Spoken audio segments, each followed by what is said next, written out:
Hi guys, welcome back to my channel. Today we're going to paint a Monstera leaf. As you can see here on the screen, this is one of the images that I found on my Instagram feed. I'm gonna put the link below to this image. Majority of the techniques here is gonna be dry brushing. So that basically means loading pigment under a brush and removing excess water. Now before you paint, you have to select a good kind of paper. In this case, I have here an Arches paper. And I've already laid out the outline of the leaf that I want to paint. You can use any graphite pencil, such as this one, or a colored pencil. So we have here a gauze bandage. I usually use this to dab my brush on. You can also use wipes, but in my case I prefer using this one because it dries up a lot faster and you can actually just reuse so many times. So I'm going with the Koi set because it's more accessible internationally. As you can see here, I already sort of clean up the palettes. You can use wipes to do that. And I've also put in some water for some of them, but it's already dried out because it's so warm here. So what you can do is you get a dropper and just wet each paint with a few drops. If you don't have this kind of dropper, you can always use your ordinary brush pens and you can actually just squeeze water on your pens.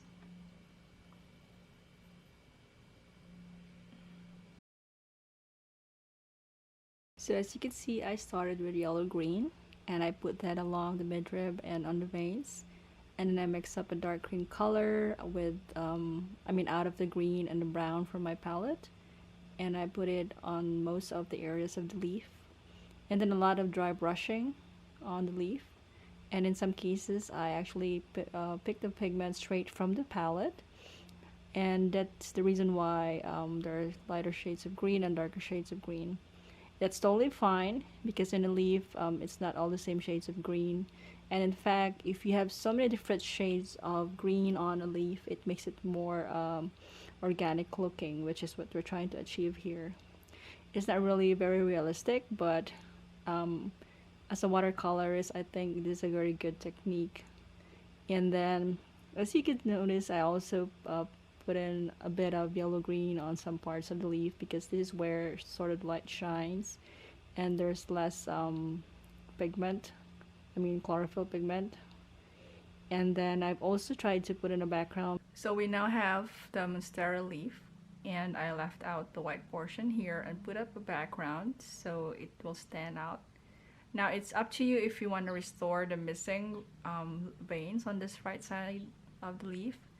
You can actually use the white on this set, or like I said earlier, any white ink will do. So I'm gonna try using this one because I'm just assuming that this is the only set that I have. I loaded my brush with lots of white paint and used the tip of the brush to put in fine details on my Monstera leaf.